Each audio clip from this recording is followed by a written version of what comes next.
নমস্কার মহেশদা।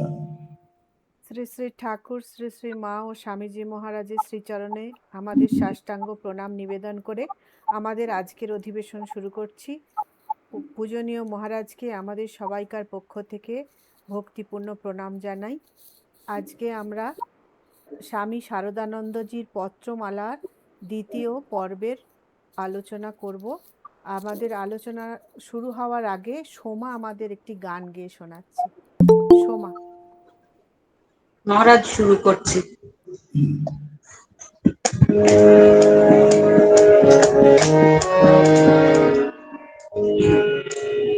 ভেবে দেখ মন কেউ কারো নয়, মিছে ভ্রম মণ্ডলে। ভেবে দেখ মন কেউ কারো নয়, মিছে ভ্রম মণ্ডলে। ভুলো না দক্ষিণা কালী, বদ্ধ হয়ে মায়া জালে। ভেবে দেখ মন কেউ কারো নয়, মিছে ভ্রম মণ্ডলে। যার জন্য মন ভেবে, সে কি তোমার সঙ্গে যাবে? সেই প্রেয়সী দিবে ছড়া, অমঙ্গল হবে বলে।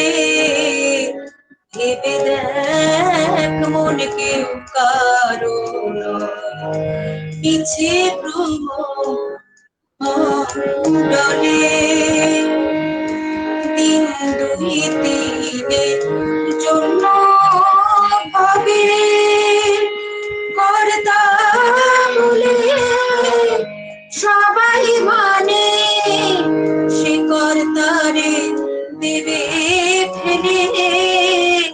কালা কালের কর্তা এলে, ভেবে দেখ মন কেউ কারো নয়, মিছে ভ্রম মণ্ডলে।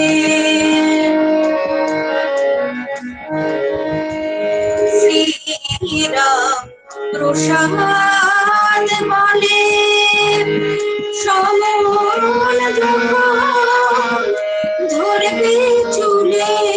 শ্রীরাম প্রসাদ বলে সমন যখন ধরবে চুলে। ডাকবি কালী কালী বলে, কি করতে পারবে কালী? ভেবে দেখ মন কেউ কারো নয়, মিছে ভ্রম মণ্ডলে। ভুলো না দক্ষিণা কালী, বদ্ধ হয়ে মায়া জালে।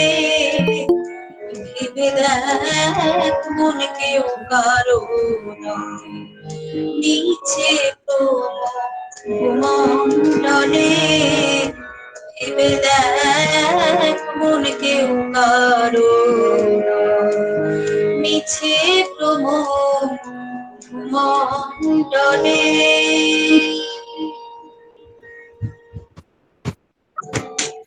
খুব সুন্দর গান, থ্যাংক ইউ সোমা। মহারাজকে আজকের আলোচনা শুরু করার অনুরোধ জানাচ্ছি। যেমন গুরু বন্দনা দিয়ে আমরা শুরু করি, সেভাবে আজকে শুরু করব।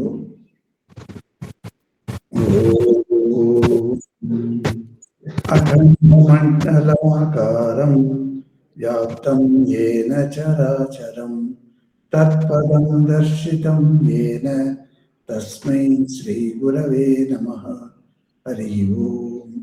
ओम नमो भगवते रामकृष्णाय। जिज्ञासु ग्रुपेर এই সৎসঙ্গে আপনাদের সবাইকে দেখে আমার ভালো লাগছে। আজকে এই পত্রমালার সেকেন্ড পার্ট। আগের মাসে, দ্যাট ইজ মে মাসে আমরা যখন শুরু করলাম, তখন পত্রমালার যে সংকলে তার নিবেদন বলে একটা ইন্ট্রোডাকশন আছে, সেটা আমরা পড়লাম। তারপরে পত্রমালার শুরুতে যে চিঠির ফার্স্ট চিঠিটা, সেটাও আমরা পড়লাম। এটাতে দুটো জিনিস আমাদের মনে রেখে আমরা এখন এগোবো। সেটা হচ্ছে স্বামী শারদানন্দ কিরকম মানুষ ছিলেন, এটা সম্বন্ধে খুব সুন্দর একটা কথা ওই নিবেদনে ওনায় দিচ্ছেন। তো কি দিচ্ছেন ওখানে? বাকি সবাই সংসারে যে মানুষরা আছেন তারা কেমন? তারা অনেকাংশ স্বার্থপর, তারপরে ভোগ লোলুপ মত্ততা বলে একটা শব্দ ব্যবহার করেন। তো ভোগ বাসনার জন্য তাদের সবসময় একটা ভোগের, যেটা ভোগ করার একটা প্রবৃত্তি থাকে, আর তার মধ্যে একটা ব্যস্ততা থাকে। এইরকম যে সাধারণ মানুষরা আছেন তাদের মধ্যেই তো উনি জন্মেছেন স্বামী শারদানন্দজি। কিন্তু উনার একটা স্পেশাল একটা কোয়ালিটি ইনি দেখতে পেয়েছেন।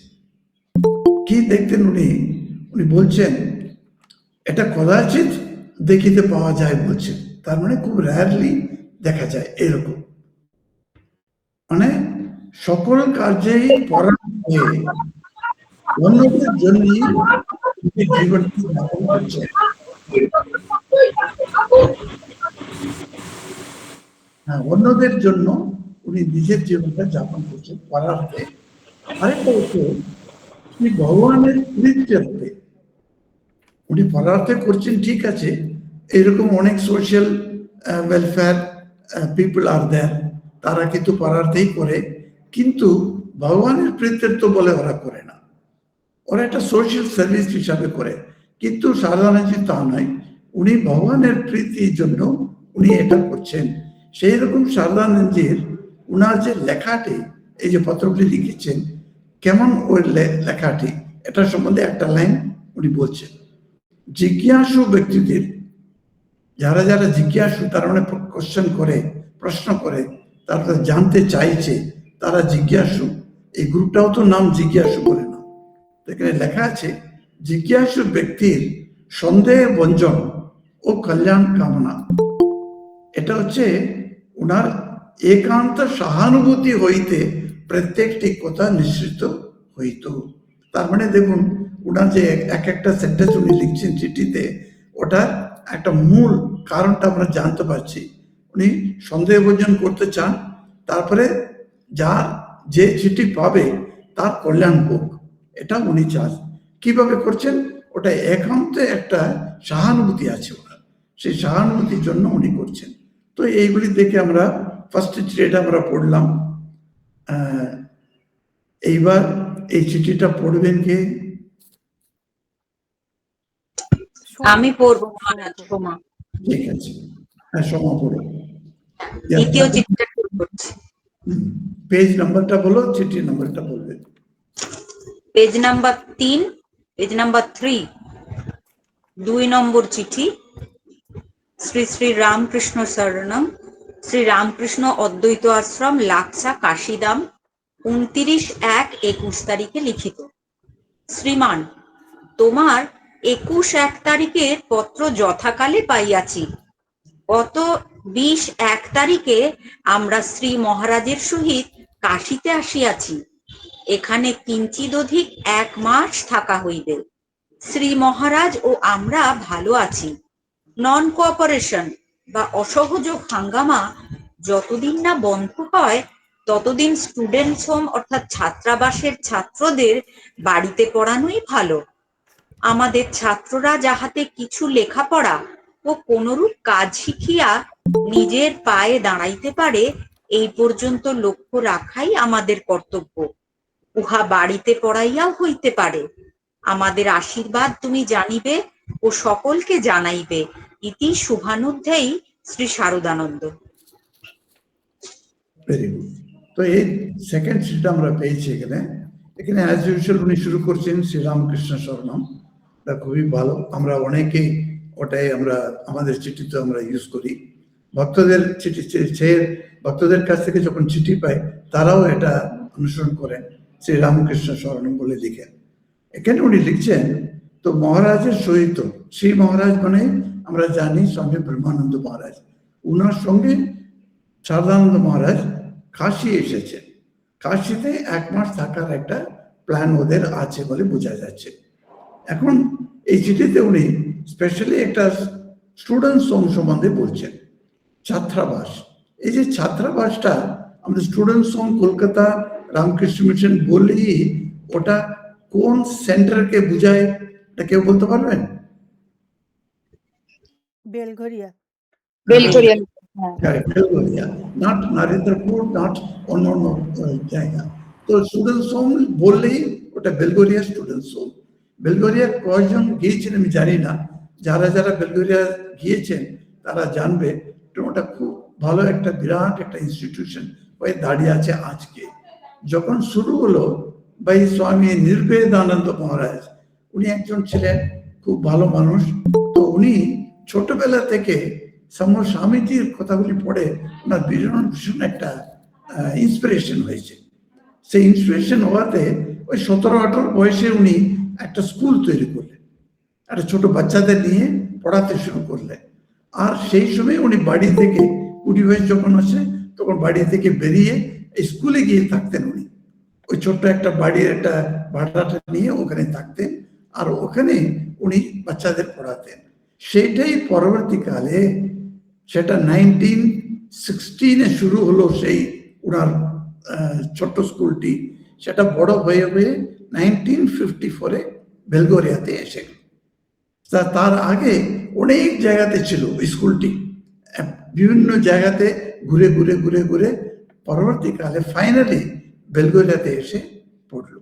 সেই বেলঘরিয়াতে এটা বিরাট একটা ক্যাম্পাস আছে ওখানে, সেইখানে বিরাট বিল্ডিংগুলি হয়েছিল। তারপরে তো 1954-এ এসেছিল, কিন্তু 1916-এ ওটা স্কুল শুরু হওয়াতে এই স্টুডেন্টস হোমটা, তো এটা 2016-এ we had a centenary celebration 2016. তো এটা it was very big celebration. আমি দেখেছি তখন, because I was in Durban at that time. তখন আমি মেসেজগুলি পেতাম আর ইনভিটেশন লেটারগুলি পেতাম, সেগুলি দেখতাম। বাপরে, ওই ফেস্টিভ্যালটা খুব ভালো তৈরি করেছিল। তো সেই ফেস্টিভ্যালটা হলো, সেই স্কুলের সম্বন্ধেই এখানে উনি বলছেন। সো কি বলছেন এখানে, নন কোঅপারেশন মুভমেন্টটা শুরু হয়েছে। নন কোঅপারেশন মুভমেন্ট কবে শুরু হলো আপনারা জানেন? আমাদের হিস্ট্রিতে আমরা পড়েছি কিন্তু আমরা ভুলে যাই। ওটা August 1st, 1920-তে শুরু হলো। অ্যাকচুয়ালি এই নন কোঅপারেশন মুভমেন্ট, অসহযোগ, এইটা শুরু হলো বা শুরু করলেন মহাত্মা গান্ধী। মহাত্মা গান্ধীর একটা খুব ইচ্ছা ছিল ব্রিটিশদের সঙ্গে কোনো সহযোগ করবেন না, এই সহযোগ না করে ওইরকম একটা সিস্টেম অফ প্রোটেস্ট, সেই অসহযোগ নন কোঅপারেশন হচ্ছে এটা প্রোটেস্ট ফর্ম, সেটা উনি শুরু করলেন। এটাই এগেইনস্ট প্রিভিয়াস ইয়ার 1919-এ ব্রিটিশদের দ্বারা অনেক কিছু আমাদের দেশে অনেক কিছু খারাপ হয়েছিল। সেটাতে একটা ইম্পর্টেন্ট হচ্ছে একটা জালিয়ানওয়ালাবাগ ম্যাসাকার বলা হয়। তো একজন ব্রিটিশ অফিসার এসে ওখানে যত লোক ছিল ওখানে সবাইকে উনি গুলি দিয়ে মারলেন। আর এটা দেখে অনেকে এসকেপ করার জন্য পাশে একটা জালিয়ানওয়ালাবাগের ওই বাগ মানে ওই যে গার্ডেন, সেখানে একটা ওয়েল ছিল, সেখানে গিয়ে যারা খুদে পড়লো সেখানে মরলো। এইরকম সমস্ত লোকের উনি মারেন, তারপরে উনি ব্রিটেনে চলে যান। তো সেটার প্রটেস্ট এগেনস্ট এটা শুরু হলো, এই যে নন কোঅপারেশন মুভমেন্ট। কিন্তু এই নন কোঅপারেশন মুভমেন্টে কি হয়েছে, স্টুডেন্টস হোমে রাখাটা উচিত হবে কিনা, এটা একটা নিয়ে সমস্যা হয়েছিল সেই সময়। তাদের জন্য সেটা তাদের কি করা যায়, তো তাদেরকে একটু সেফলি রাখা যায়, কেননা ওরা তো এখানে ঘুরবে, যারা যারা প্রটেস্ট করছেন তারা হাতে লাঠি ফাঠি থাকবে, তারপরে এদিক ওদিকে আসবে, তারপরে কি হবে জানা যায় না। কেন যেখানেই প্রটেস্ট হবে আপনারা জানবেন ওই মব মেন্টালিটি বলে একটা জিনিস শুরু হয়, একটা সৃষ্টি হয় মব মেন্টালিটি বলে। তো সেই মব মেন্টালিটি আমরা বুঝতেই পারবো না কিরকম আসছে। আমি একটা উদাহরণ দেব আপনাদের, এই মব মেন্টালিটিটা কি। এটা হচ্ছে অবশ্য ধার্মিক একটা এর মধ্যে একটা লাইন আছে, তবুও মব মেন্টালিটি কি করা হয় এটা বোঝার জন্য বলছি। তো আমাদের একজন স্বামীজি ইস্ট বেঙ্গল থেকে এসেছিলেন তখনকার দিনে, আমি বলছি 1980s কথা বলছি। 1980s উনার সিনিয়র স্বামীজি, উনার সঙ্গে আমি বসে গল্প করছি। তো উনি ইস্ট বেঙ্গল থেকে, উনি সিলেট থেকে এসেছেন বললেন। সিলেটের অনেক ছেলেরা সাধু হয়েছিলেন, তা অনেক স্বামীজিদের আমিও চিনি। আমি যার আন্ডারে কাজ করেছি তার মধ্যে দুজন তো সিলেটি বলা হতো, ওদের সিলেটি সাধু বলা হতো। তো সেই সিলেটের সাধুদের আমি দেখেছি, তো তাদের কাছেও শুনেছি তাদের জায়গাতে কি কি হিন্দুদের প্রতি কি কি হলো। তো উনি বলছেন আমরা সবাই আছি, তখন তো ভারত দেশ এক, তো বাংলাদেশ তো হয়নি, তো তখন তো এক দেশ ওটা।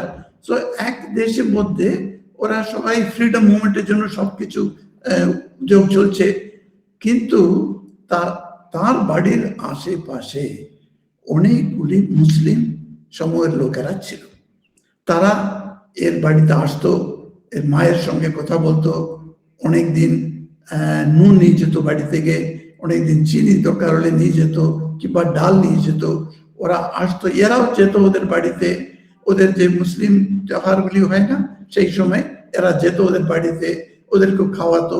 এবারে এত যে ভালোবাসা দুইজনের মধ্যে, এই দুটো কমিউনিটির খুব ইন্টারেস্টিং, এত কোঅপারেশন, ক্লোজ কোঅপারেশনটা ছিল। তো উনি বলছিলেন ইট ইজ 1947, 15th অগস্ট আসছে, তখন ডিক্লেয়ার করা হলো 15th অগস্ট নাইটে ইন্ডিয়া উইল গেট ইন্ডিপেন্ডেন্স। সেই জন্য সবাই বসে আছে, 14th নাইটটা পেরিয়ে গেলেই আমাদের ইন্ডিপেন্ডেন্স, এরকম করে ভাবছে।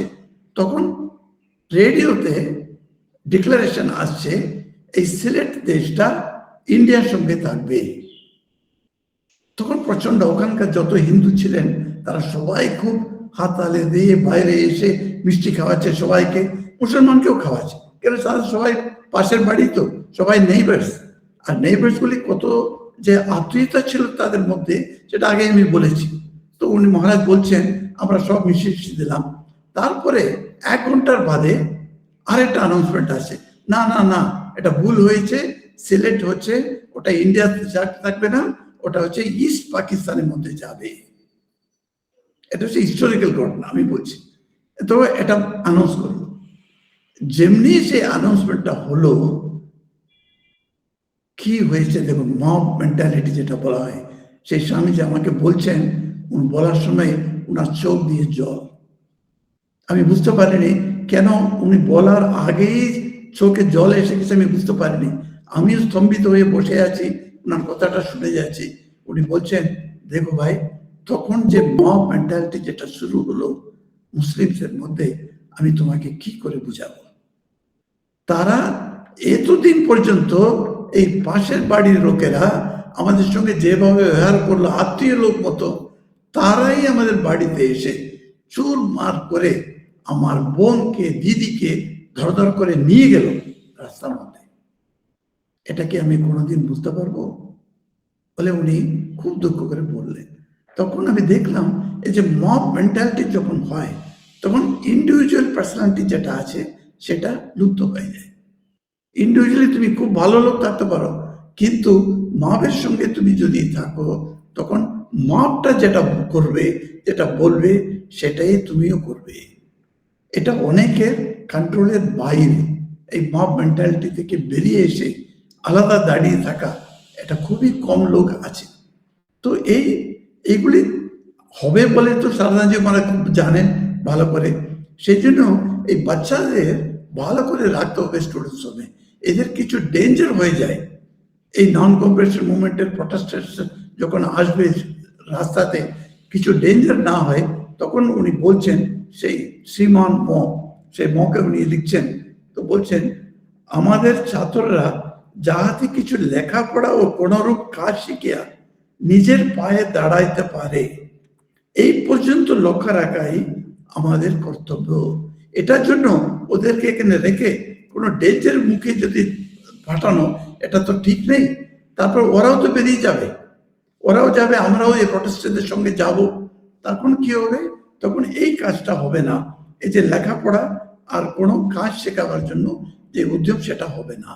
সেই জন্য ওদের বাড়ি পাঠিয়ে দিতে ভালো হয়েছে, এটাই উনি বলছেন। তো এটা হচ্ছে এই চিঠিতে। এখন let us go to letter number 3। Shri Shri Ramakrishna শরণম, কলিকাতা 13/4/21 তারিখে লিখিত। কল্যাণবরেষু, তোমার 8/4 তারিখের পত্র পাইয়া সুখী হইলাম। আশ্রম সেলফ সাপোর্টিং নিজের ব্যয়াদি বহনে সক্ষম হইয়াছে জানিয়া আনন্দিত হইলাম। শ্রী শ্রী ঠাকুর তোমাকে যন্ত্রস্বরূপ করিয়া উহা লইলেন, ইহাও বিশেষ আনন্দের কথা। তাহার শ্রীচরণে তোমার অচলা ভক্তি লাভ হোক। আমার শরীর সম্প্রতি মন্দ নহে। আমার ভালোবাসা ও আশীর্বাদ জানিবে ও আশ্রমের সকলকে জানাইবে। ইতি শুভানুধ্যায়ী শ্রী শারদানন্দ। কারেক্ট। এই চিঠিতে একটা বিশেষ একটা আমাদের মিশনের ব্রাঞ্চেস সম্বন্ধে একটা জিনিস বলা হয়েছে। এই সেলফ সাপোর্টিং বলে ইংরেজিতে উনি লিখেছেন, নিজের ব্যয়াদি বহনে সক্ষম। এটা কিন্তু খুব important. It became A principal in Ramakrishna mission. Ramakrishna মিশনে যে ব্রাঞ্চেস আছে, আপনারা কেউ মনে করবেন না এই ব্রাঞ্চেসগুলি বেলুড় মঠের দয়াতে, মানে বেলুড় মঠের সাহায্যতে, আর্থিক সাহায্যতে চলছে, তা নয়। বেলুড় মঠকে প্রত্যেক ব্রাঞ্চ বছরে একবার ওদেরকে দিতে হয়, একটা ফি দিতে হয়, অ্যাফিলিয়েশন ফি বলা হয়, সেটা দিতে হয় আমাদের ব্রাঞ্চে। কিন্তু ব্রাঞ্চকে বেলুড় মঠ 1 পয়সা দেবেন না। কারণটা কি? প্রত্যেক ব্রাঞ্চ হচ্ছে নিজের পায়ে দাঁড়াতে হবে। সেই প্রত্যেকে টাকা আসবে, সেটা ব্রাঞ্চের যিনি হেড আছেন তার মাথা ব্যথা। তিনি গিয়ে কালেকশন করে সেই ব্রাঞ্চকে উনি চালাবেন। তো ওনার যদি কাছে টাকা না থাকলে কম খরচা করবেন, টাকা থাকলে সেটা ব্যয় করবেন সেবাদি করতে পারেন, সেই রকম উনি টাকাটা খরচ করবেন। সেই জন্য কোনো রকমে এটা বেলুড় মঠ থেকে টাকা আসছে সেই জন্য এরা এইভাবে থাকছে, এরকম বলবেন না, আপনারা কেউ মনে করবেন না। এটা উনি আগেকার দিনে 1921 তখন লিখছেন উনি, ওই প্রিন্সিপালটা এখনো কিন্তু রয়ে আছে। এখন কোনো সেন্টার হেড বলেন আমি এই সেন্টারটা চালাতে পারবো না, আমার কাছে টাকা নেই, আমি টাকা কালেকশন করতে পারছি না, যদি বললে বেলুড় মঠ কি বলবে জানো তো? ওই মহারাজকে তুমি শীঘ্রই চলে এসো বেলুড় মঠে, আমরা আর কোনো একজনকে পাঠাবো। সেরকম অবস্থা ছিল। আমি যখন রাঞ্চিতে গেলাম, রাঞ্চিতে যখন 19 কোন বছর ওটা 71, তারপরে 78 বা 79 আমি গিয়েছি রাঞ্চিতে। তখন ওই সেন্টারটা পাঠাবার আগে আমাকে জেনারেল সেক্রেটারি ডাকলেন তার অফিসে, ডেকে বলছেন দেখো তোমাকে আমি একটা জায়গাতে পাঠাচ্ছি রাঞ্চি। এখন কলকাতা বাসীদের মধ্যে রাঞ্চি যাচ্ছি বললে ওরা কিন্তু একটু মৃদু হাসে, ওরা কিন্তু রাঞ্চিটা খুব ভালো করে অন্য জায়গার মতো জয়পুর মতো ভাবে না, জয়পুর বললে যেমন হয় সেরকম ভাবে না, রাঞ্চি মানে একটু মাথা খারাপ হয়েছে এরকম ভাবে। তো অন্য সাধুরাও আমাদের খুব একটা মজা করে, রাঞ্চির যার পোস্টিং হয়ে যায় তখন তাকে নিয়ে খুব মজা হয় মোটে, রাঞ্চি যাচ্ছ তুমি, রাঞ্চি কি হলো তোমার, এইসব করে মজা হয়। তো আমাকে বললেন রাঞ্চি পাঠাচ্ছি, আমিও সে অভ্যস্ত সেই কথাগুলি শুনে। তো উনি বলছেন রাঞ্চিতে পাঠাও, ঠিক আছে। রাঞ্চিতে আমি কোনোদিন যাইনি, ওটা কিরকম আছে কি তেমন কিছু জানি না, আর কতটা সেন্টার আছে সেটাও জানি না আমি। তখন উনি বলছেন ওখানে একটা স্যানিটোরিয়াম, টিবি স্যানিটোরিয়াম বলে একটা জায়গা, একটা সেন্টার আছে, ওখানে দুটো সেন্টার, একটা মোরাবাদী, একটা টিবি স্যানিটোরিয়াম। তো আত্মস্থানজি মহারাজ আমাকে বলছেন তুমি গিয়ে ওই সেন্টারটা বন্ধ করে দেবে, যদি সম্ভব হয় চালাবে। তো আমি তো হাত জোড়ে মহারাজকে বলছি মহারাজ আমি তো এইরকম তো আমি কারোর কাছে শুনিনি এরকম তুমি গিয়ে বন্ধ করে দাও বলে। তুমি গিয়ে চালাবে, যদি না পারো বন্ধ করে, এরকম হতে পারে, কিন্তু আপনি তো উল্টো বলছেন, গিয়েই বন্ধ করতে বলছেন। তখন বললেন উনি, দেখুন টাকা নেই, পয়সা নেই। এরকম অবস্থা আমার সময়ও হয়েছিল বলে উনি একটা গল্প বললেন। সেই গল্পটা আপনাদের বলতে চাইছি, অনেকের হয়তো জানে এই গল্পটা। এটা তখন স্বামী শান্তানন্দ মহারাজ বলে একজন টিবি স্যানিটোরিয়ামে এসেছিলেন।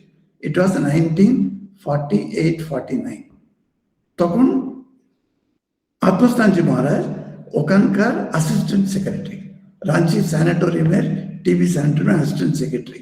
উনি বলছেন আমাকে, তখন এই গল্পটা বলছেন, দেখো টাকা নেই বলে সেই এখনকার যিনি মহারাজ আছেন তিনি বন্ধ করলেই ভালো বলে আমাদের চিঠি দিয়েছেন, সেই জন্য তোমাকে বললাম গিয়ে বন্ধ করে এসো।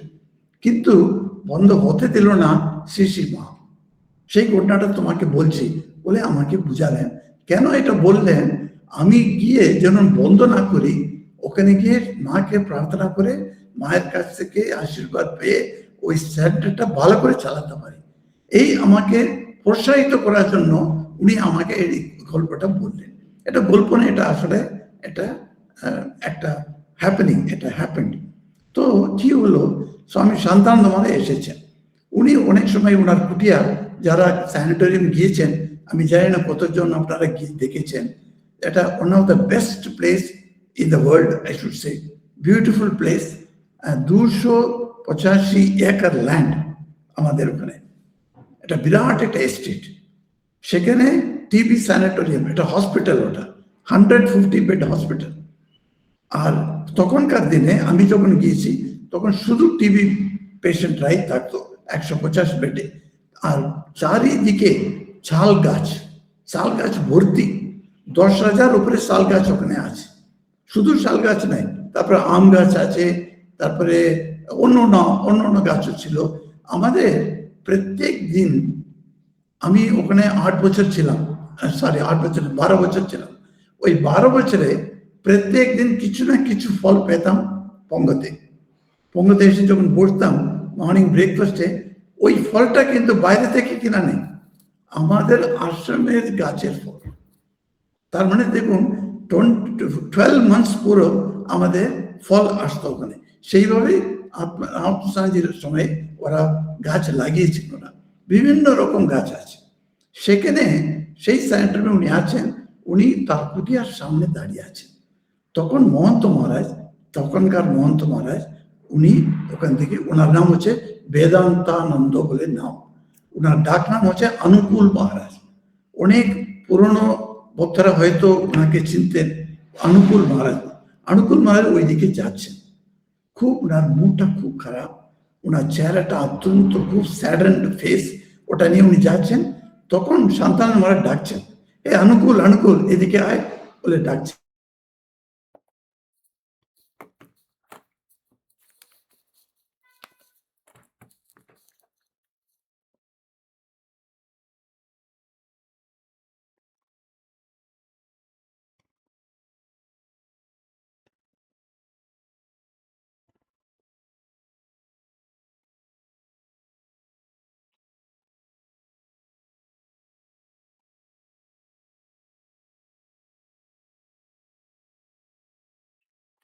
এই সেন্টারটা বন্ধ করার জন্য আমি বেলুনকে আমি পাচ্ছি না, আর টাকা পয়সা পাচ্ছি না বলে এই সেন্টারটা চলবে না, এরকম দিকে আমি বেলুনকে সাজেশন দেবো, এই সেন্টারটা আপনারা রাখবেন না, বন্ধ করবেন। তখন শান্তানন্দ মহারাজ শুনে অবাক হয়ে গেলেন, আরে এত গরিব লোক আসছে, আদিবাসী লোক, তারা টিবির জন্য, তখনকার দিনে আপনারা জানেন টিবির জন্য কোনো ওষুধ বেরোনি, অনলি চেঞ্জ অফ প্লেস, ওটাই হচ্ছে ওষুধ। সেইভাবেই শান্তানন্দ মহারাজ এসেছে। ওনার কলকাতা থাকাকালীন ওনার টিবি হয়েছিল, সেটার জন্য উনিও এসেছিলেন, সেই কুটিয়াতে উনি আছেন। কিন্তু এখন কি হয়েছে, এরা, উনি বলছে যখন বন্ধ হয়ে যাবে বলাতে মনটা খারাপ হয়ে, উনি বলছেন অনুকূল তুমি 3-4 দিন ওয়েট করবে।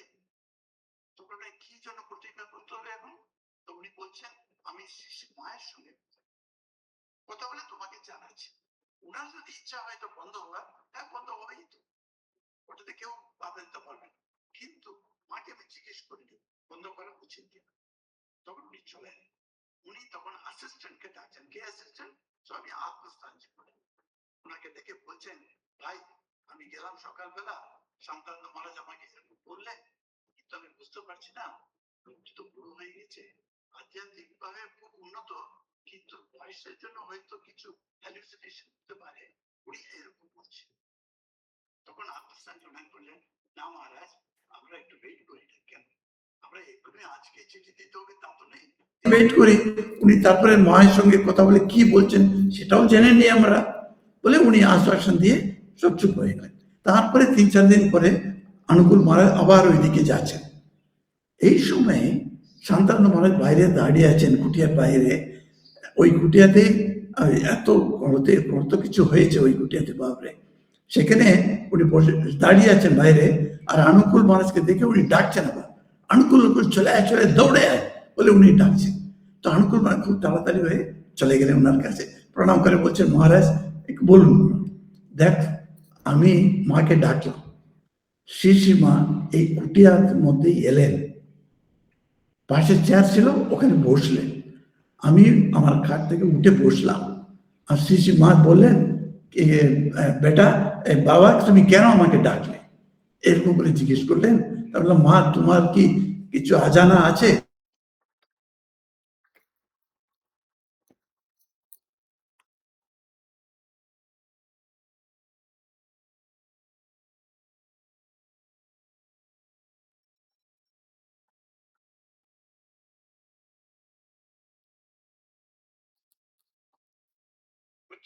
চিন্তা করো না, তুমি চিন্তা করো না, ওকে বলে দাও।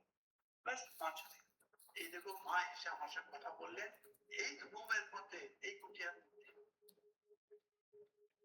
অনেকদিন পরে আমি যখন হেড ছিলাম ওখানে, 1970, তারপরে 2007 এর আগে বলছি আমি, 2004 কিংবা 3 হবে, তখন আত্মস্থানজি মহারাজ as a vice president came there to Ranchi Sanctuary. উনাকে আমি নিয়ে যাচ্ছি দেখাতে, উনি বললেন আমাকে দিয়ে যাও শান্তানন্দ কুটিয়ার সামনে। তখন কিছু রাত্রিবেলা কিছু বর্ষা ছিল, তখন পুরো কাদা, পুরো সামনে ওই কুটিয়ার সামনে প্রচন্ড কাদা ছিল। আমি খুব ওনাকে সাবধানে করে হাত ধরে ওনাকে নিয়ে যাচ্ছি।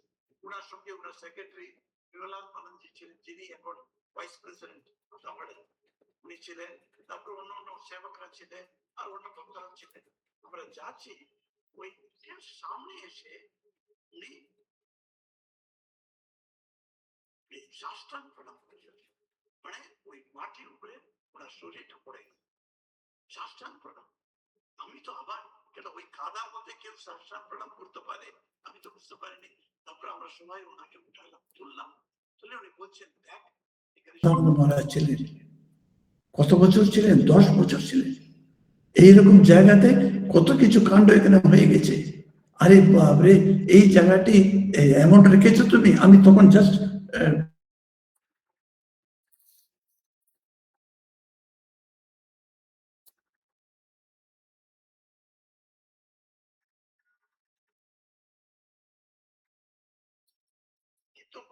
কি হলো, তারপরে অনুকূল মহারাজ এসে এনাকে বললেন, আত্মস্থানজিকে বললেন, মহারাজ কথা হয়ে গেছে শ্রী মায়ের সঙ্গে, লন্ডন থেকে টাকা আসবে। ঠিক আছে, এখন এরা সবাই প্রতীক্ষা করছে, মানে অপেক্ষা করছে কবে যে লন্ডন থেকে টাকা আসবে। কিছুদিন গেল, একটা চিঠি এলো বেলুড়মঠ থেকে আত্মস্থানজি মহারাজকে, তুমি শীঘ্রই কলকাতা চলে এসো, তোমার একটা কাজ আছে। তো উনি বেলুড়মঠে ডাকে উনি কলকাতা গেলেন। ওখানে ওখানকার জেনারেল সেক্রেটারি মহারাজ উনি বলছেন, দেখ একজন ব্যারিস্টার এসেছেন লন্ডন থেকে, উনি ফোন করে আমাকে জানালেন রামকৃষ্ণ মিশনের কি কি কার্য হচ্ছে, কি কি সেবা কার্যগুলি হচ্ছে, সেটা একটা উনি শুনতে চান। তো উনি মোস্টলি ইংরেজি বললেন, সেই জন্য আমি ভাবলাম তুমি তো ভালো ইংরেজি পড়েছো, রামকৃষ্ণজি MA ইংলিশ ইন গুয়াহাটি, সেখানে সেই কলেজে পড়েছেন উনি, সেই জন্য তোমাকে আমি পাঠাচ্ছি, তুমি গিয়ে এক্সপ্লেইন করো আমাদের কি কি সেবা কার্য হচ্ছে। তো উনি গ্রেট ইস্টার্ন হোটেল ওখানে গিয়েছেন, গিয়ে বসেছিলেন। তখন ওই বাবু এলেন, সেই ব্যারিস্টার বাবু, উনি এসে বলছেন, হ্যাঁ বলুন কি কি হচ্ছে এখন, খুব দাপাট সহিত বলছেন। আত্মসায়ী মহারাজ খুবই বিনম্রভাবে ওনাকে প্রথমে হসপিটাল সম্বন্ধে বলছেন। কি কি বললেন? প্রথম হসপিটাল যেটা শুরু হলো বেনারস, তারপরে খংকল, তারপরে এরকম হসপিটালগুলি সেবা কিভাবে হচ্ছে, তারপরে স্টুডেন্টসও যেমন বেলগোরিয়া, তারপরে রহাড়া, তারপরে অন্য অন্য এইগুলি বলছেন, তারপরে সাউথে কি কি অ্যাক্টিভিটিস হচ্ছে, এইসব বলে বলে যাচ্ছেন। আত্মস্থানজি মহারাজ একটা জিনিস লক্ষ্য করছেন, এই ভদ্রলোক লন্ডন থেকে এসেছে, দাপট আছে ঠিক আছে, কিন্তু একটা স্টোন মতো, একটা পাথরের মতো বসে আছে, চেহারাতে কোনো কিছু রিয়াকশন নেই। তো এই লোকটিকে বলে কি লাভ, এরকম ওনার মনের মধ্যে একটা চিন্তা এলো। তখন উনি কি ভাবলেন, ঠিক আছে এখান থেকে ইতি করে দিই, বলে ইত্যাদি আরো অনেক কাজ আছে বলে উনি শেষ করলেন। তখন ওই ভদ্রলোক মুখ করে জিজ্ঞেস করছে, আচ্ছা বাবা তুমি কোত্থেকে এসেছো, তুমি কি বেলুর মঠেই থাকো? বলছে না, আমি বেলুর মঠের সাধক, কিন্তু আমার পোস্টিং হয়েছে রাঁচিতে। রাঁচিতে কি কাজ করে? ওখানে ওখানে একটা টিবি স্যানিটোরিয়াম আমরা চালাচ্ছি। এতটুকুই বলে উনি শেষ করলেন। সেই ভদ্রলোকের চেহারাতে দেখবেন কি উল্লাস, কি হাসি। সঙ্গে সঙ্গে উঠে পড়লেন সোফা থেকে, উঠে সে ওনাকে এসে ধরলেন আত্মসায়ীজিকে, বাবা তুমি এটা আগে বলো নাই কেন? আমি লন্ডন থেকে এসেছি টিবি কাজের জন্য, কিছু টাকা ডোনেশন দেওয়ার জন্য আমি এসেছি, তুমি আগে বললে না কেন? বসো বসো। বলে বসে তার ব্যাগ খুলে চেকবুক লিখে 15 lakhs he wrote, not 15,000. In 1949, you can imagine, 15 lakhs he wrote. It must be 15 crores now. He wrote it and gave the check to him. তখন ওই চেকটা নিয়ে এসে বেলুর মঠে জমা করে উনি রাঁচি ফিরলেন। ফিরে অনুকূল মহারাজ পায়ে পড়ে বলছেন, মহারাজ আমরা ঠিক বুঝতে পারিনি এখনো শান্তানন্দ মহারাজকে। উনি ঠিক ঠিক বলেছেন, ঠিক মা পাঠিয়েছেন ওই ভদ্রলোকে, উনি রাঁচি সেন্টারের জন্য এত টাকা দিলেন। দেখুন, এটা বলাতে স্টান্ড হয়ে গেলেন ইভেন অনুকূল মহারাজ। দেখুন একটা কিভাবে একটা সেন্টার শুরু হয়ে গেছে ঠাকুরের কৃপায়, ঠাকুরের ইচ্ছা একটা সেন্টার এসেছে, সেটা বন্ধ করাটা কিন্তু অত ইজি নয়। হ্যাঁ, শুরু করাটা কষ্ট হতে পারে, কিন্তু একটা সেন্টার যখন চলছে, ওটা ঠাকুরের কৃপায় চলছে বলে আমাদের মধ্যে যে বিশ্বাস থাকলে ওটা বন্ধ করা মোটেই হতে পারে না। এই যে 285 সেন্টার্স আর দেয়ার টুডে, আপনি দেখবেন কত সেন্টার আমরা বন্ধ করেছি আজ পর্যন্ত। একটা বারলাগঞ্জ বলে একটা ছিল, এক্সেস ছিল, ওটা কাঙ্কালের কাছে দেহরাদুনে, সেটা বন্ধ হলো, এটা আমার জানা। আর তো কোনো সেন্টার বন্ধ হয়েছে বলে আমি শুনিনি। এত সেন্টার, কিন্তু ডেইলি একটা সেন্টার আসতে চাইছে আমাদের অরবিট আন্ডারে, কিন্তু আসছে, কিন্তু বন্ধ করাটা অত ইজি নেই। আর কিন্তু সেটা চালাতে হবে তো, আমরা কিভাবে চালাই? আমি চালাই বলে যদি আমার মনের মধ্যে একটা ইচ্ছা, একটা থট আসে, তখন ঠাকুর বলে দেবেন তোমার দ্বারা এই সেন্টারটা হবে না, ব্যাস শেষ হয়ে গেল। কিন্তু ঠাকুরই চালাচ্ছেন, আমরা তার একটা ইনস্ট্রুমেন্ট মাত্র। উনি যেমন চাইবেন সেইভাবে এই সেন্টারটা চলবে। এইরকম করে এইটা নিয়ে, যেমন ভগবানের প্রীত্যর্থম উনি যে চিঠি লিখছেন, কারণটা কেন? ওর ভগবানের প্রীত্যর্থম, সেই শ্রী রামকৃষ্ণের প্রীত্যর্থম এই পূজাটা আমরা করছি বলে আমরা পুজোর একটা সংকল্প নিই স্পেশাল পুজোতে। তখন কি করি? শ্রী রামকৃষ্ণ প্রীত্যর্থম, শ্রী মা শারদা প্রীত্যর্থম বলে ওদের প্রীতির জন্য আমরা এটা কাজটা করছি। এটা যদি জানা থাকলে তখন সেই সেন্টারটা ঠিক ঠিক সক্ষম হয়ে যাবে। তার নিজের ব্যয় এইসব কিছুর জন্য কোনো চিন্তা করার দরকারই নেই। কত সেন্টারে আমি শুনতে পাচ্ছি অনেক মহারাজদের কাছে একটা প্রজেক্ট এসে গেছে, সেই প্রজেক্টের জন্য টাকা নেই, কিন্তু কিভাবে টাকাটা আসছে কেউ জানে না। এই আমি অনেকবার কোয়েম্বাটুর যাই, কোয়েম্বাটুর ওটা মিশন সেন্টার, একটা এডুকেশন ইনস্টিটিউশন। ওখানে আমাদের এখন তো কোয়েম্বাটুরে আছে চন্দ্রানী অনেকবার গিয়েছে ওই সেন্টারে। ওই সেন্টারটা একটা এডুকেশন ইনস্টিটিউশনে এত বড় একটা মন্দির আসবে কেউ কল্পনা করতে পারেনি এই 5 বছর আগে। কিন্তু মন্দিরটা এলো, ওই মহারাজ বলছেন, মহারাজ আমি তো জানি না, স্কুল ফান্ডটা তো নেওয়াতে পারে না মন্দির কনস্ট্রাকশনের জন্য, মন্দিরের জন্য আলাদা কালেকশন করতে হবে। কি করে কালেকশন করব?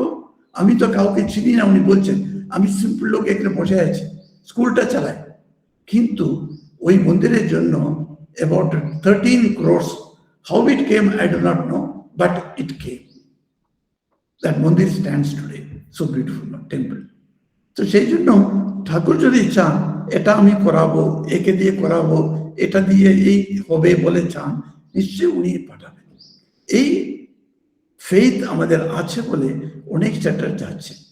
এখন পর্যন্ত আমি আসার পর থেকে এলাগিরিতে দেখুন, এলাগিরি হচ্ছে একটা রিট্রিট সেন্টার। এখানে বেশি কিছু কাজ নেই, বছরে একবার এটা কম্বল দেওয়া ছাড়া অন্য কোনো পাবলিকের কাজ নেই। কেন করিনি আমরা 2 জন মাত্র সাধু এখানে, আমি আর আমোঘ আনন্দ বলে যুবরাজ মহারাজ 2 জন আছি। কিন্তু আমরা এখানে অনেক সাধুরা আসছে। সাধুদের দেখাশোনা করা, তাদের তপস্যার জন্য সাহায্য করা, এটাই আমাদের কাজ, মেইন কাজ। তো অনেক সাধুরা এসে যাচ্ছে, কিন্তু খরচ আছে। এই খরচের জন্য আপিল করতে হবে, আপিল প্রিন্ট করে সবাই মানে ডিস্ট্রিবিউট করতে হবে। সেই সব আমি কিচ্ছু করিনি। আমি জানি মায়ের ইচ্ছাতে হচ্ছে, মা যদি চান একটা টাকাটা পাঠিয়ে দেবে। আর ঠিক এখনো ওইভাবে টাকাটা আসছে, without sending any appeal, without asking anybody, the mind is coming. Suddenly somebody will ask. আমাদের এই যে জিজ্ঞাসুর একজন মেম্বার এখানে এসেছিলেন, এখানে এসে বসে উনি জপ টপ করলেন, করে আমার কাছে এসে অফিসে বসে থাকেন। মহারাজ ইমিডিয়েটলি আপনার কিছু দরকার আছে কি জিজ্ঞেস করলেন। তো আমি বললাম এটা দরকার আছে, এটা আমরা মনে আমরা ভেবে রেখেছি, এগুলি করতে হবে, টাকা নেই কিন্তু, সেই জন্য আমি এগোতে পারছি না। তখন বললাম মহারাজ আমি টাকাটা পাঠিয়ে দেবো, আপনি করিয়ে নিন। দেখুন কিভাবে হয়ে গেল ওটা। ওই মেম্বারের নামটা বলছি না, হয়তো লজ্জা পাবে, সেই জন্য বলছি না। এই জিজ্ঞাসুরি মেম্বার। তারপর আরেকজন সাউথ আফ্রিকা থেকে এলেন, উনি এসে অনেকদিন, 4 বছর ধরে আমরা ভাবছি যে উপরে আমরা মন্দির যেখানে আছে সেখানে দরজাটা খুলে মন্দির পর্যন্ত যেতে গেলে আকাশ শুধু আছে, আর উপরে কোনো শেড নেই। তো বৃষ্টি যখন হয় তখন ভিজে ভিজে যেতে হবে, না হলে ছাতা নিয়ে যেতে হবে। তো অনেক সময় আমরা ছাতা নিতে ভুলে যাই, তো ভিজে ভিজে চলে যায় মন্দিরের ভিতরে, এরকম হয়। একজন সাউথ আফ্রিকাতে একজন ভদ্রলোক তার স্ত্রীর সঙ্গে এসেছিলেন, উনি দেখে বলছেন মহারাজ এখানে একটা শেড করুন, আমি টাকাটা পাঠিয়ে দেবো, 1.5 লাখ টাকা। উনি পাঠিয়ে দেবেন। মানে আমরা তো চাইনি ওনার কাছে বলিও নি এরকম একটা সমস্যা আছে বলে। কিন্তু ঠাকুরের ইচ্ছা যদি হয় একটা সেন্টার, সেই সেন্টারটা ভালো করে চালাবেন উনি। এই জন্য আমার প্রত্যেক কাজে আমাদের ভাবতে হবে কায়েন বাচা মনসেন্দ্রিয়র্বা বুদ্ধিয়া মনাত্বা প্রকৃতে স্বভাব কरोमि यत् सकलम परस्मै रामकृष्ण इति समर्पयामि, नारायण इति समर्पयामि বলে ভাগবতে লেখা আছে। আমি ওটা চেঞ্জ করে রামকৃষ্ণ ইতি সমর্পয়ামি বলি। কারণ কি, এই যে যত কাজ করি আমরা, যতভাবে আমরা এগুলি করি, এটা সমস্ত উনারই ইনস্ট্রুমেন্ট হয়ে আমরা করছি। এটা আমাদের বার আমাদের নিজের মনকে বোঝাতে হবে। এটা শুধু একটা ইনস্টিটিউশন বলে আমি বলছি না। তোমরা সবাই গৃহস্থী, তোমার গৃহের মধ্যে, তোমাদের বাড়ির মধ্যে যেটা করতে হবে কিংবা করতে হবে, কিছু কিছু দরকার আছে, সেইগুলি উনার ইচ্ছাতে হচ্ছে বলে ভাবটা রাখলে সমস্ত জিনিস সুষ্ঠুভাবে হবে, কোনো কনফিউশন থাকবে না, কারোর মনের মধ্যে কোনো ডাউট থাকবে না, সন্দেহ থাকবে না। আর ঠিক যেটা হবে সেটা হয়ে গেছে। আমি সেবা প্রতিষ্ঠানে থাকাকালীন আমি অ্যাসিস্ট্যান্ট সেক্রেটারি, ওখানে বসে আছি। তো আমার কাছে অনেক পেশেন্ট পার্টিরা আসতো, পেশেন্ট ভর্তি হয়ে গেল, পেশেন্ট পার্টি এসে আমাদের সমস্ত কিছু বলে যাবে। ওদের ওটা কেউ একজন দরকার আছে, একটু ভালো করে ওদের কথা বলবে, তারপরে ওদেরকে একটু আশ্বাসন দেবে, এইসব। তো আমিও ডাক্তারকে ফোন করে বলে টলে এসব করি। তো অ্যাজ এ মিডিয়া, তখন একজন ভদ্রলোক এলেন, তার মেয়ে হচ্ছে ওখানকার নার্সিং স্টাফ। সে নার্সিং পড়াশোনা করলো আমাদের সেবা প্রতিষ্ঠানে, ও তারপরে ওখানে স্টাফ হয়ে আছে। তো তার বিয়েটা উনি দেখছেন তার বাবা। তো তার বাবা এসে বলছেন, মহারাজ আমার মেয়ের বিয়ের জন্য আমি খুঁজছি পাত্র, এদিকে এদিকে দেখছি খুব ভালো পাত্র পেয়েছি, কিন্তু আমার ব্যাংক অ্যাকাউন্টে শুধু 5,000 টাকা আছে। এই 5,000 টাকা দিয়ে আমি কি এগিয়ে যেতে পারবো বিয়ের যে অ্যারেঞ্জমেন্টের জন্য? আমি জিজ্ঞেস করলাম কত টাকা লাগবে? মিনিমাম 12-13 লাখ টাকা লাগবে। আমি ভাবলাম তো আমরা তো দিতে পারবো না অত লাখ টাকা, তো আমিও যে 500 টাকা দিলে ওটা কোনো প্রয়োজন নেই। তা আমি বললাম ঠিক আছে, আপনি কি ঠাকুরকে বলেছেন? সেই কথাটা উনি একটা অফেন্স নিলেন, উনার কষ্ট হলো ওটার কথাতে। উনি বলছেন, মহারাজ আমি আপনার জন্মের আগে আমি ঠাকুরের ভক্ত, আমি এতদিন ধরে ঠাকুরকে বলে যাচ্ছি ঠাকুরের ইচ্ছা না হলে কিছু হবে না, এটা আমি মন হৃদয় করলো, আমি জানি উনি যখন চাইবেন আমার মেয়েটা বিয়ে হবে তখনই হবে। আমি আপনাকে কথা চলে বললাম এই যে 5,000 টাকা আছে, টাকা নেই বলে, কিন্তু আমি জানি যখন সব ঠিকঠাক হয়ে আসবে তখন এক্স্যাক্টলি উনি টাকাটা নিয়ে আসবেন আমার মেয়ের জন্য। আমি কোনো চিন্তা করি না, আমি রাত্রিবেলা খুব ভালো করে ঘুমোতে পারছি, কেননা আমি সমস্ত ভারটা ঠাকুরের উপরে ছেড়ে দিয়েছি। উনি করবেন, উনি কর্তা, আমি কর্তা নেই। এটা ঠাকুর বারবার বলতেন না, মাই কর্তা, আমি কর্তা নেই। তো এই কথা আহম না কর্তা আহম কর্তা আহম ইতি মান্যতে, ওরা মূঢ় বলছেন। ভগবান কৃষ্ণ গীতাতে বলছেন কর্তা আহম ইতি মান্যতে। এরকম যারা মনে করে আমি কর্তা, তারা কিন্তু মূঢ়, তারা জানে না, তারা কিছু করছে না, তাকে করাচ্ছেন একজন, সেটা হচ্ছে আমি বলে শ্রীকৃষ্ণ ভগবান বলছেন। তো ভগবানই করাচ্ছেন আমাদের। এই ভাবটা যদি থাকে আমাদের গৃহস্থ আশ্রমেও আপনাদের কোনো কিছু খারাপ হওয়ার কোনো চান্স নেই, উনার ইচ্ছাতেই হবে। আর ওটা একটা একটা ভালো ভক্ত যদি হয় তখন সে কি ভাববে, যদি খারাপ বলে যদি মনে হলেও যে কোনো জিনিস সেটা খারাপ বলে ভাবে না, সেটা তার ভালোর জন্যই ওই রকম হয়েছে বলে ওটা ভগবানের একটা কৃপা, এইরকম নিয়ে ও তার জীবনটা চালাবে। সেটাতে কত আনন্দ আছে দেখুন। এই আনন্দ আসার জন্যই আমরা সবাই ব্যস্ততা আছি। তো এটাকে তো আমি বলতে এসেছিলাম এই জন্য যে ঠাকুরের উপরে নির্ভর করে আমরা যদি সমস্ত কাজ করে যাই তখন ঠাকুরই ওই কাজটা করিয়ে দেবেন। আমাদের আলাদা করে স্ট্রেস করা কিংবা চিন্তা করার দরকার নেই। সেই চিঠি থেকে বোঝা যাচ্ছে শ্রী শ্রী ঠাকুর তোমাকে যন্ত্র স্বরূপ করিয়া উহা করিয়া লইলেন। এত সুন্দর বলছেন দেখুন। সেই লোকটি ওই কল্যাণ বরেশ বলে যাকে লিখেছেন সেই লোকটি হয়তো নাও ভেবে থাকতে পারে, কিন্তু ওটা আশ্রমটা ভালো সেলফ সাপোর্টিং করে ফেলেছে। সেটা উনি ইনডাইরেক্টলি, শারদানন্দজি মহারাজের একটা বিশেষ গুণ কি, উনি হচ্ছেন একটা পাক্কা অ্যাডমিনিস্ট্রেটর। উনার administration is nonpareil, it has got no comparison. সেই রকম উনার অ্যাডমিনিস্ট্রেশন। উনি কি বলছেন, তুমি সেলফ সাপোর্টিং করে দিয়েছো সেই জন্য বাবা তোমাকে দেব না, ওটা উনি দিচ্ছেন না, উনি তাকে প্রেস করছেন না, উল্টো ওনাকে বুঝাচ্ছেন তোমাকে যন্ত্রস্বরূপ করিয়া উহা করিয়া লইলেন, ইহাও বিশেষ আনন্দের কথা। কেননা ওই মহারাজ ওনাকে লিখেছেন, আমি বুঝতে পারছি আমাকে যন্ত্রস্বরূপ করিয়া ঠাকুর এই কাজটা করে ফেলেছেন, এটা উনি লিখেছেন বোধহয়। সেই জন্য উনি বলছেন ইহাও বিশেষ আনন্দের কথা। তারপরে ওনার থেকে ওটা বোঝা গেল তাহার শ্রীচরণে তোমার অচলা ভক্তি লাভ হোক বলে উনি আশীর্বাদ করছেন। কত বড় জ্ঞানী, কত বড় ভক্ত এই শারদানন্দ মহারাজ, আর তার কাছ থেকে এরকম ভালো একটা আশীর্বাদ পেয়েছেন সেই ভদ্রলোক, সেই স্বামীজি। কত ওনার যে ভাগ্যটা কত দেখুন। পরবর্তী চিঠিটা আমরা নেক্সট ক্লাসে নেব। ওম শান্তি শান্তি শান্তি, হরি ওম তৎসৎ, শ্রী রামকৃষ্ণার্পণমস্তু।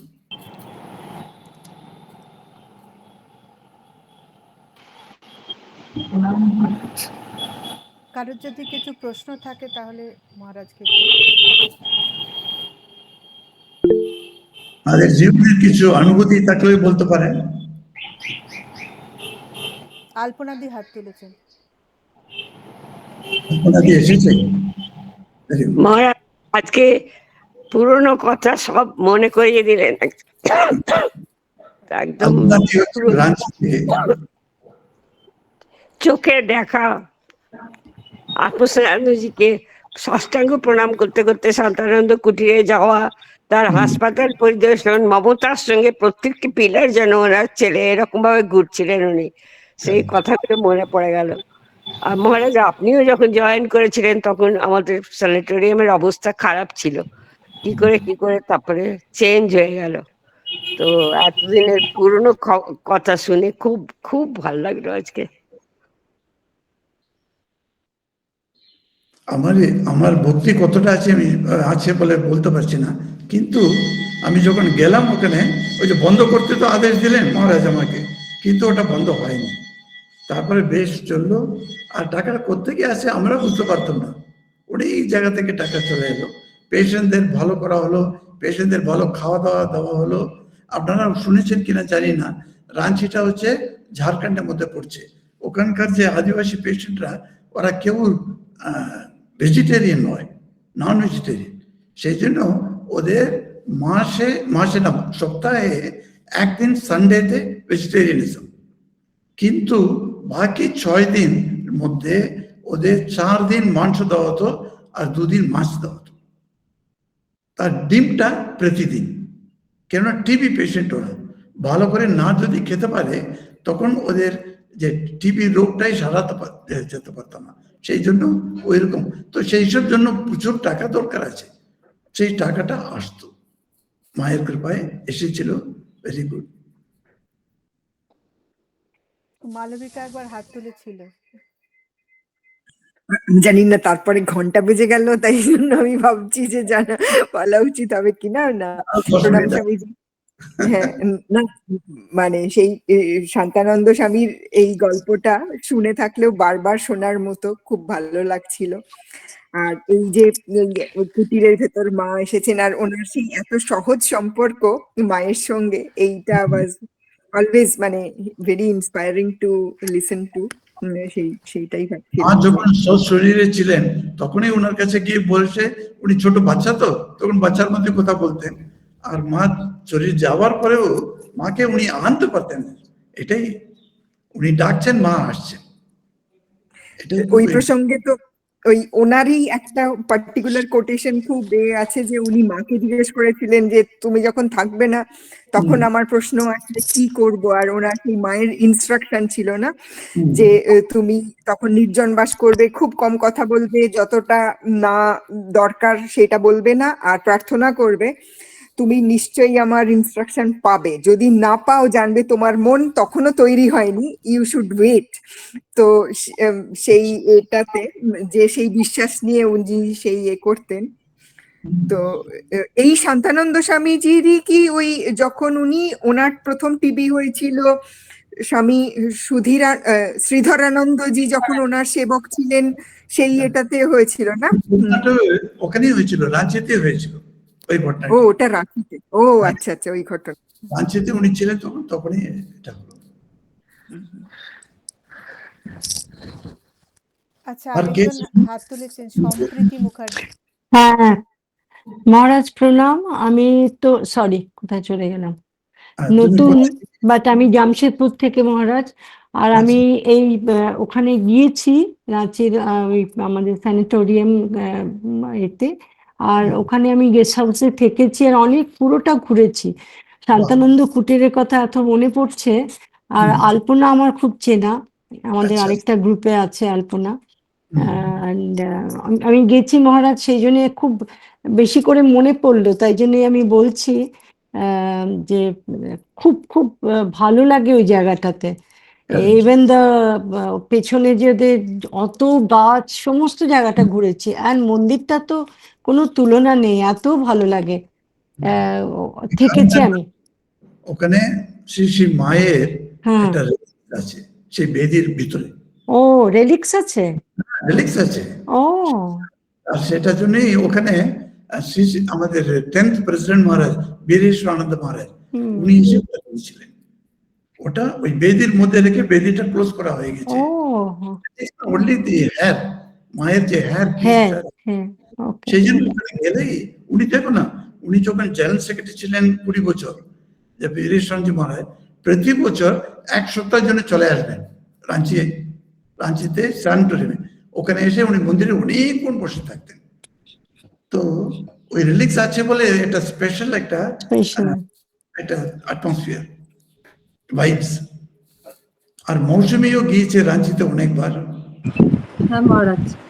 মহারাজ আপনি 2003-4 এর কথা বলছেন, সেই সময় সিস্টার কল্যাণী এসেছিলেন আপনার ওই সোলার প্ল্যান্টের, বলছিলেন যে উনি করেছেন, সেই সময় আমাদের ওখানেও নিয়ে এসেছিলেন ওনাকে, তো মানে ফরেন কন্ট্রিবিউশন ছিলেন আমেরিকান লেডি, ওনার নাম ছিল আমেরিকান সিস্টার কল্যাণী বলেছিলেন। কল্যাণী বলে আমরা ডাকতাম, ওটা ইন্ডিয়ান নেম, ওনার আমেরিকান নেম একটা ছিল। হ্যাঁ, বারবারা, বারবারা বলে আমরা ডাকতাম, সেই বারবারা। সেইটাই মনে পড়লো, আপনি বলেছিলেন আমাদের এখানে লাইটের অনেক প্রবলেম, তো উনি সোলার প্ল্যান্ট এর জন্য যে ডোনেশন সেটা করেছিলেন, তারপরে সোলার প্ল্যান্টটা উনি দিয়েছেন। হ্যাঁ সোলার প্ল্যান্ট। সংঘমিত্রা কিছু বলবে? কেন যাদের পিকচার আমি দেখতে পাচ্ছি সেই জন্য বলছি। ওকে, স্বরূপা রায় হাত তুলেছে। প্রণাম মহারাজ। হ্যাঁ, কেমন আছো? আছি ঠাকুর মায়ের কৃপায়, ঠিক আছি।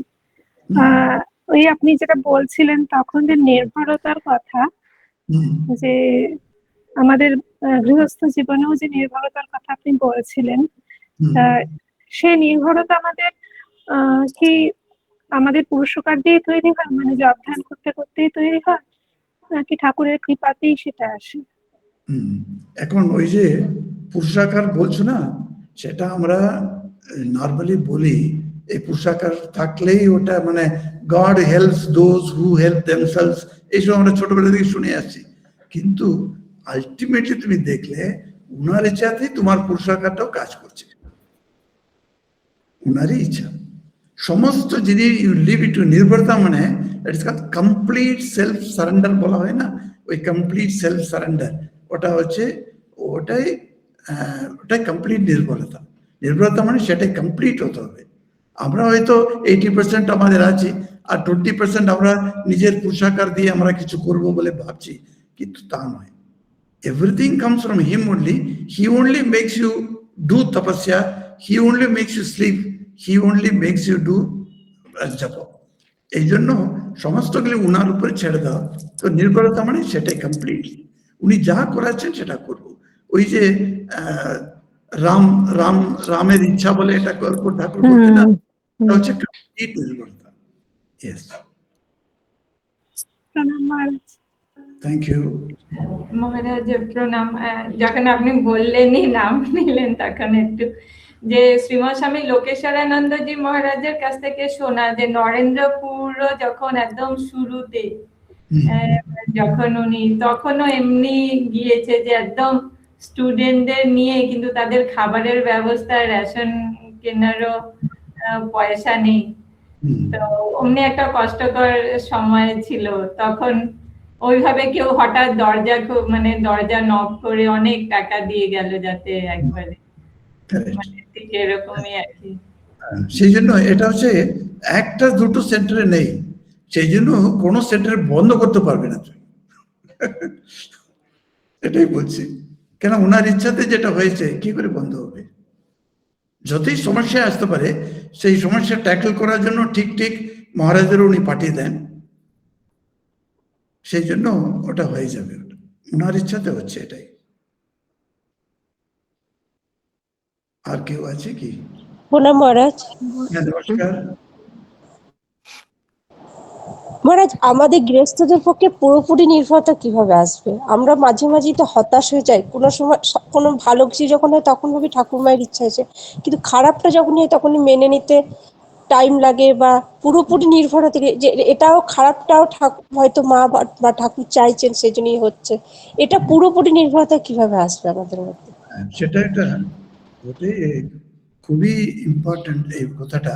এই ভালো যখন আসছে তখন ঠাকুরের কৃপা বলে আমি মেনে নিতে পারছি, কিন্তু খারাপ যদি আসে তখন এটা ঠাকুরের কৃপা বলে মানতে পারছি না। তো তখন খারাপ কেন করবেন ঠাকুর, আমাকে খারাপ কেন দিচ্ছেন, কেন এই নষ্ট করাচ্ছেন, কেন এই যে কেন প্রশ্নটা বারবার আসতে থাকে। এটা হচ্ছে আমাদের অ্যাটিটিউডের একটু বদলে দিলে এই প্রশ্নটা আসবে না। আর্থার বলে একজন টেনিস প্লেয়ার ছিলেন। আমরা যখন 70s থাকতাম তখনকার খালি বলছি, তো উনি খুব বিখ্যাত হয়ে গেলেন, সারা বিশ্বে উনি বিখ্যাত হয়ে গেলেন। আর যেখানে যেতেন উনার টেনিস দেখবার জন্য লক্ষ লক্ষ লোক এসে দাঁড়াতো। সেই লোকটি finally he had a very great disease by which he has to die. সেইটা ক্যান্সার হলো। ক্যান্সার হওয়াতে ওনাকে অনেক, ওনার যে ফ্যান্স আছে না, তারা সবাই চিঠি পাঠাতো, সেই লিখতো, you are a good Christian, you have the great faith in Jesus Christ, কিন্তু why you have been chosen to get a cancer? Some other person, the man in the street, he could have got a cancer and he dies. Nobody has lost anything. But if you get cancer and you lose your life, we will lose you. বলে অনেকে ওনাকে লিখতো। তো উনি একটা television শোতে উনি এসে ওই চিঠিগুলি উনি পড়ে বলছেন, সবাইকে বলছেন, you see, I have been suffering from cancer and another 2 months only doctors have told I will stay on. But you are asking me why God gave you this cancer. But I am replying to you, I am asking God, oh God, when you gave me so many good things, when you gave me the best player in the country and you gave me championship in the world, at that time, did I ask God, why did you give me this? I never said. So when he gives cancer also, I should not say anything. বলে উনি আনসারটা দিয়েছিলেন। এই যে খারাপ যখন হয় আমাদের, যেমন ধরো না এই যে অসুস্থ হওয়াটা অনেকগুলি কারণ থাকে। সেই অসুস্থ হয়েছে আমি, এখন সেই জন্য কি ঠাকুরকে আমি ব্লেম করব? কিংবা আমার হঠাৎ আমি যে ইনভেস্ট করেছি অনেক 1 কোটি টাকা আমি ইনভেস্ট করেছি, সেটা ডুবে গেল, সেটার জন্য আমি ঠাকুরকে দায়ী করব? তা তো নেই। ইভেন ওটা যদি হয়, ওই রকম কষ্ট যদি আমরা পাই, তখন আমাদের কি মনে করতে হবে? তখন ঠাকুর এই কষ্টটা আমাকে দিচ্ছেন কিছু আমাকে বুঝাবার জন্য, as a lesson, something I have to learn. এটা বুঝাবার জন্যই আমাকে এটা পাঠাচ্ছেন। এইরকম অ্যাটিটিউডটা তুমি চেঞ্জ করে নাও, তখন ওই কষ্টটা কষ্ট বলে বোঝা যাবে না। এটাই। প্রণাম মহারাজ।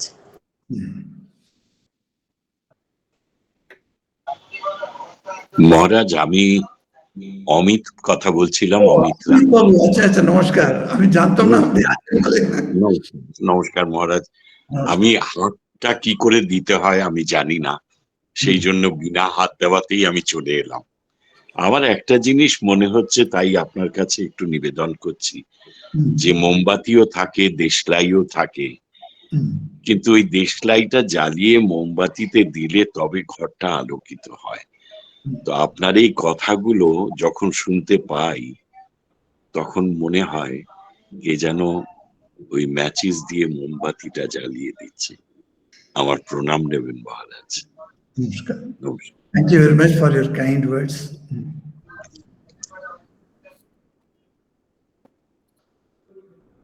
প্রণাম মহারাজ। হ্যাঁ, বলো। আমি বলতে খুব ভয় লাগছে, তবুও আজকে না বলে পারলাম না। মহারাজ, সেই একই কথা, যে আজকে এটা শুনলাম, মানে মনে হচ্ছে যে সত্যি হয়তো সেটা আমরা দেখছি, মানে বই পড়ে তো সেইভাবে বোঝাও বুঝতে পারি না, কিন্তু মহারাজ আজকেরটা আপনার শোনাটা, আগের দিনও শুনলাম, বলতে ভয় লাগছিল তাই বলতে পারিনি। তো মনে হচ্ছে ছবির মতো খুব লাগছিল আজকে মহারাজ। তো থ্যাংক ইউ। ঠিক আছে মহারাজ, প্রণাম মহারাজ। জয় রামকৃষ্ণ। ঠাকুর মঙ্গল করুন।